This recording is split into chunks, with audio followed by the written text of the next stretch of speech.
The Council of Governors yesterday held its elections, and Kakamega Governor Wycliffe Oparanya was elected as the chairperson, deputized by Governor Mwangi wa Iria. And from the results, it appears that all the governors who were allied to William Ruto were actually kicked out of the leadership. So today, I want us to dissect that election and why I strongly believe it had everything to do with the 2022 politics and the upcoming referendum. But before we do that, kindly remember to subscribe. The Council of Governors yesterday held its elections. And from the result of that election, if you look at it from a political angle, with a keen political eye, then you'll realize that that election had everything to do with 2022 politics and the upcoming referendum. Remember, in my previous video, I had said that the politics of 2022 is going to be determined in the year 2019. And it has already begun. Now, Governor Oparanya was elected as the chair, deputized by Mwangi wa Iria. In my yesterday's video, I indicated Mwangi wa Iria as one of the guys from Central Kenya who are likely to replace President Uhuru Kenyatta. And the whip, the person who was elected the whip, is none other than Professor Kivutha Kibwana. That team is going to play a key role in pushing for the referendum in this country. Now let's go back a bit and why I strongly believe this election was actually to kick out the governors allied to William Ruto. In December 2017, just a few months, because we had the elections in August, and then there was that perceived rerun which never took place, and then Uhuru Kenyatta was sworn in. In December, something happened. The governors convened a meeting in Kwale County, either Kwale or Kilifi. That was in December 2017. And in that meeting, the Council of Governors elected officials, new officials, or the new leadership. And Salim Mvurya, who is assumed to be the William Ruto kingpin in Coast, was elected as the chairperson. Salim Mvurya deputy then was Anne Waiguru. Anne Waiguru was taking the interest of President Uhuru Kenyatta, and Salim Mvurya was William Ruto's person. As fate would have it, Salim Mvurya never sat on that seat.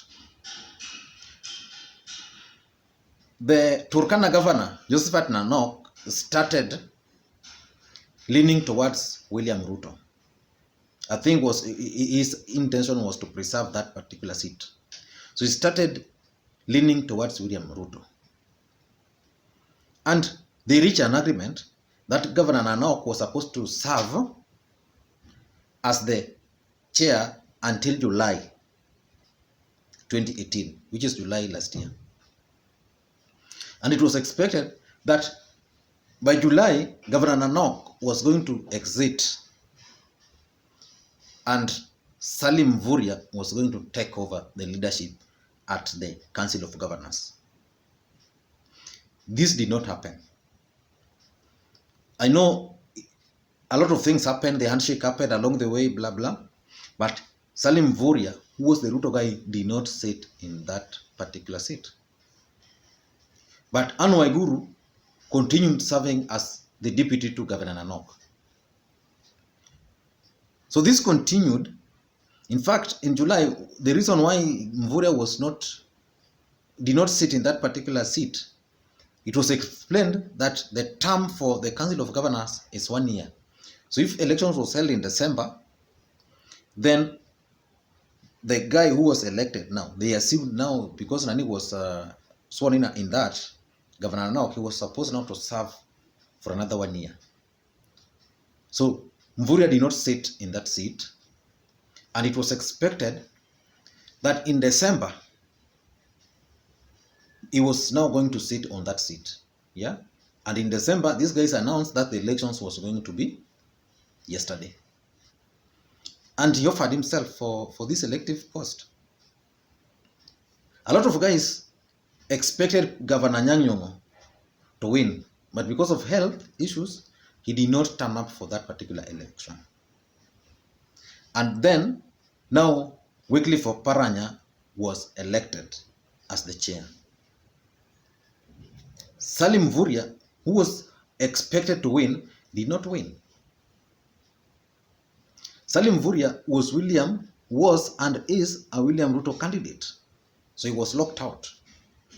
Why was he locked out? In my view, after the handshake, a lot of things have changed in Kenya, politically speaking.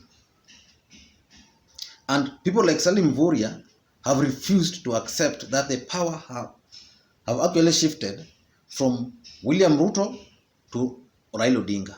Uhuru now listens to Raila Odinga more than he listens to William Ruto. And there's a referendum which is going to happen in this country. If not 2020, but in early 2021. And that push of the referendum, that referendum is being pushed by two people. President Uhuru Kenyatta and Raila Odinga, through what is called the BBI, the Building Bridges Initiative. The two are pushing for the referendum. It's a fact. Now, these two individuals needed someone powerful who can actually help in pushing for that referendum. And in my view, Governor Wycliffe Oparanya is the right guy who can help President Uhuru Kenyatta and Raila Odinga push for the referendum. And his choice is well calculated. Remember, William Ruto has been making a lot of forays into Western Province. Boni Alwali is already on his side. The senator, no, the speaker to the Senate, Ken Lusaka, is firmly on William Ruto. And I can predict, if Ken Lusaka will not change, then I don't see him serving as the speaker of this country. Let's mark this and compare notes after 6 months. So Ken Lusaka is already on William Ruto's side. And William Ruto has forcefully gone to Western, and now this guy needed someone from Western to elevate. And with this magic of the Council of Governor Wycliffe Oparanya is already elevated. So technically, he's going to get a national platform which is going to elevate him into a national leader, and at the same time, the most senior political leader from Western Kenya. That's number one. Number two, if you look at the history of the Council of Governors, President Uhuru Kenyatta has never been very keen on who is the chair, but he's always been very keen on the deputy. So in Central, President Uhuru Kenyatta looked around the governors and said probably the guy who can now serve his interest there and at national level is this guy called Mwangi wa Iria. He's also trying to elevate Mwangi wa Iria because remember, William Ruto has actually pocketed most of the leaders from Central, beginning from Waititu, most of those leaders from Central, William Ruto has pocketed. So Uhuru needed someone strong because probably believes Anne Waiguru has not been very strong the way he expected. So Mwangi wa Iria, in my view, can use that deputy or the vice chair of the Council of Governors to project himself now as the next leader of the Central Province. And of course, with Uhuru Kenyatta's support, I don't think anybody can really stop Mwangi wa Iria. So in my view, that elections of Council of Governors is going to play a key role in 2022 politics, which is going to be shaped this year. I don't know what you think, but personally, if you ask me, I think it is high-level politics being played by President Uhuru Kenyatta and the Right Honorable Prime Minister Raila Odinga. So let's wait and see how this thing is going to pan out. Because if you look at the committee, the members of the committee,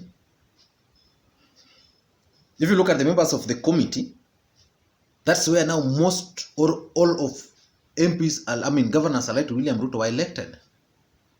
From Laboso, Chepkwony, most of the governors allied to William Ruto, they could only win the committee. I think they realized after the governorship, after the Council of Governor and the deputy had gone to these guys, now they regrouped and realized, okay, if you are not careful, then everything is going to go. So they ended up clinging to those committees. I don't know what you think, but in my view, that is my take. Mwangi wa Iria, Wycliffe Oparanya, and Professor Kivutha Kibwana. Remember, I was forgetting, Professor Kivutha Kibwana has also announced publicly during the campaigns that after his second term, he's going to play with his grandchildren. But his latest moves in Ukambani points to someone who is keen on remaining in politics. So I think this guy is positioning himself, so he might not exit politics, but he's going to play a key role at the national level. Remember, this guy, the Ukambani kingpin, Kalonzo Musyoka, has been under intense pressure from the governors in Ukambani. And it is now clear that these governors will try now and push for Professor Kivutha Kibwana as the face of Ukambani leadership.